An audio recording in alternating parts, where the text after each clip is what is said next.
Will upcoming changes to Atkins Nutritionals help them survive in the age of Ozempic?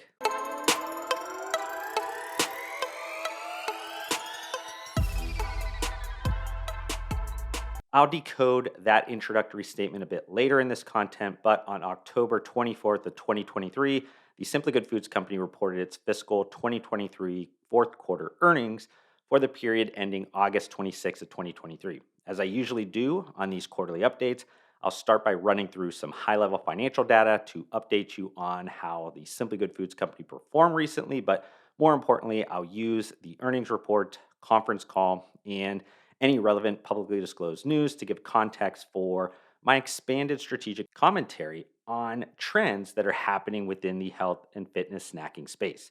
For those new to my content that might not be too familiar, the functional CPG brands that are within the Simply Good Foods Company portfolio are Atkins Nutritionals, yes, originating from the Atkins diet, and Quest Nutrition. The portfolio had quarterly revenue of $320.4 million, which was up 16.9% year over year. That was a result of an impressive 13.4 percentage point volume increase and 3.5 percentage point price increase. The revenue was down 1.4% on a quarter over quarter sequential basis. In terms of geographic performance, North America was up 17% year over year, and international increased 11.7% year over year. Since this is the company's fiscal quarter four, I want to kind of quickly run through the annual performance as well, just to kind of update you guys. In the last 52 weeks, the Simply Good Foods Company had revenue of $1.24 billion, which was up 6.3% year over year. That result was mostly coming from pricing actions because the portfolio's core volumes was down just slightly at 0.02 percentage points.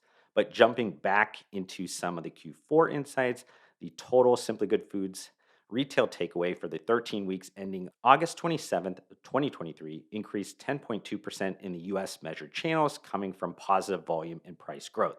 If you combine the measured and unmeasured channels, retail takeaway was estimated at a positive 13%. Looking quickly at the margin side, the company had gross margins of 37.6%, which was up 50 basis points year over year and 90 basis points quarter over quarter. It was noted that the improving gross margins were the result of lower ingredient and packaging costs. Those product input costs coming down this quarter is important heading into fiscal 2024, as the company faced margin pressure throughout 2023 because of them, which caused a decrease in gross margin of 160 basis points compared to the previous year. Shifting deeper into individual brand performance, how about we switch things up a bit from the normal order and first take a deeper look at the recent performance of Quest Nutrition. If you haven't been following my quarterly Simply Good Foods commentary lately, you likely missed the kind of, to use a Halloween-like reference, Jekyll and Hyde performance of the two brands in this portfolio. Retail takeaway for Quest Nutrition across the tracked channels increased about 26% year over year, driven by almost entirely volume growth. The brand continues to outperform the active nutrition segment of the nutritional snacking category. This outperformance is being driven by an increase in household penetration, significant base velocity growth, increasing buy rates, distribution gains, and new product introductions. If we add in the unmeasured channels, the blended retail takeaway growth of Quest Nutrition lowers a bit due to e-commerce growth at 18% and the long-term trend of deprioritizing of the specialty channel. Looking at specific Quest Nutrition product categories more closely, bars and sweet snacks, retail takeaway growth was about 25%. That being said, salty snacks are where I'd argue the most excitement lies within the Simply Good Foods Company, as retail takeaway growth in the quarter was about 40%. Quest chips now make up just over 20% of the total Quest Nutrition revenue. Furthermore, 30% of the new users to the brand have come from chips. Despite the impressive growth in 2023, Quest Nutrition will invest more into a new marketing program and higher reach-based media plan that should give greater awareness and household penetration. This is important because despite the size of Quest Nutrition and it being a pioneer in the nutritional snacking category, the brand's household penetration is only 15%. But regardless, Quest Nutrition has proven it's one of the few brands that can successfully extend across multiple product forms. Let's now look at how the Atkins Nutritionals brand performed during this quarter. As implied in the Quest Nutrition brand deep dive intro, it's been tough sledding lately for the weight management brand tied to the Atkins diet. Retail takeaway in US measured channels for the brand was down 5.6% year over year. It's estimated that combining US measured and unmeasured channels would result in about a 4% negative retail takeaway for the quarter. This is mostly driven by Amazon, offsetting some of the measured channel softness by having retail takeaway growth of 12% year over year with the Atkins brand. Across the entire retail landscape, Atkins protein shakes had a slight positive retail takeaway growth year over year. This growth was mostly driven by the performance of the brand's largest mass retailer, Walmart. On the other hand, Atkins bars and confections had negative quarterly year over year retail takeaway growth.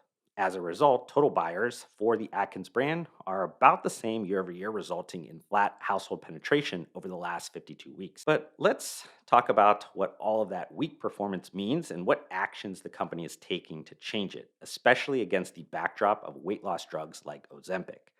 As part of the new CEO's assessment of what is needed to unlock the high potential of the Atkins Nutritionals brand, a comprehensive revitalization plan was developed based on it continuously being called out in the earnings conference call. It seemed as if a major assumption of the consumer research was that 80% of consumers are looking to lose weight or maintain a healthy eating lifestyle, and Atkins is distinctly and uniquely positioned as the most trusted low carb, low sugar solution.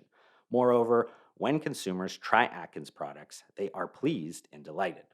So basically, it affirmed the internal belief that the juice was worth the squeeze when undertaking these upcoming Atkins brand and product investments. Simply Good Foods Company has developed what they call a 5 point Atkins revitalization plan.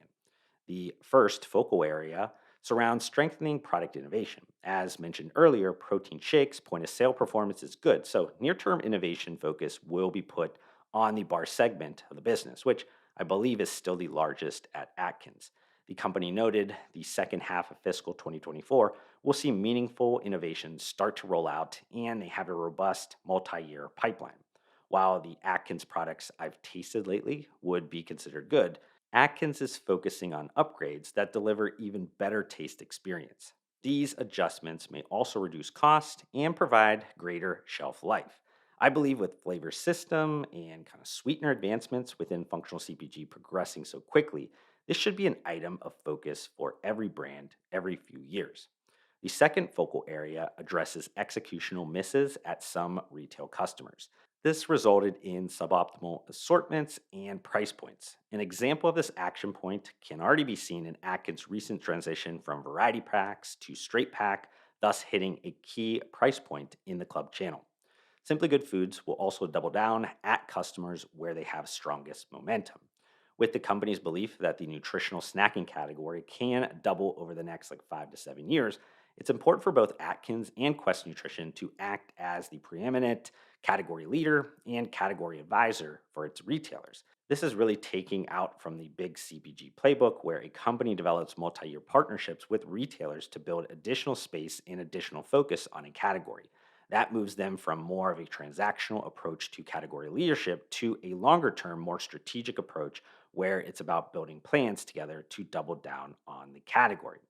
And then the final focal area is around enhancing and modernizing the Atkins brand experience. And this is where that introductory statement starts to come into play.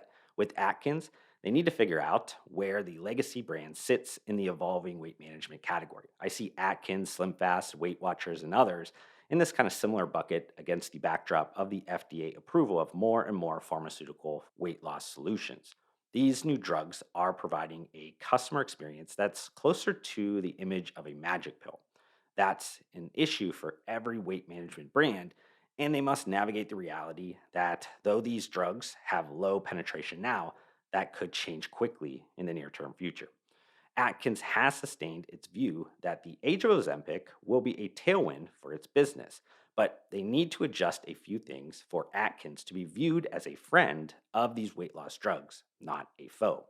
The first is a packaging refresh project that will modernize the Atkins brand and make it easier to shop. The second will be a comprehensive advertising and marketing plan that enhances the overall appeal of Atkins and relevance with users of weight loss drugs. With research showing that the majority of users want to eventually come off these weight loss drugs, Atkins will be communicated as a kind of a companion or even an off ramp solution. Marketing investments are ramping up now to get in front of the important New Year, New Me season.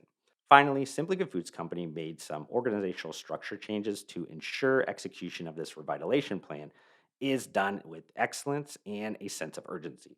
In closing, if Atkins intends to ride the Ozempic wave, it will require a bit of patience to see meaningful results from consumer adoption. That's probably a silver lining because it will give the leadership team time to first stabilize the brand's marketplace performance. As a final note, I hope all of the Quest Nutrition employees and brand lovers that watch these videos aren't upset with the bulk of this content being focused on the portfolio's legacy brand counterpart. I'm sure Quest Nutrition will again drive growth in 2024, and I'll be back to praising its category domination. But if you enjoyed this YouTube video, hit that like button to support me. Also, help me get to my new short term goal of 3,000 subscribers by hitting that subscribe button. I'd love to see you join me on this journey, but we need to fix the fact that basically 80% of you that are watching this YouTube video right now are not subscribed to my channel, and that makes me extremely sad. But I do want to thank you for tuning in, and I'll see you on the next one.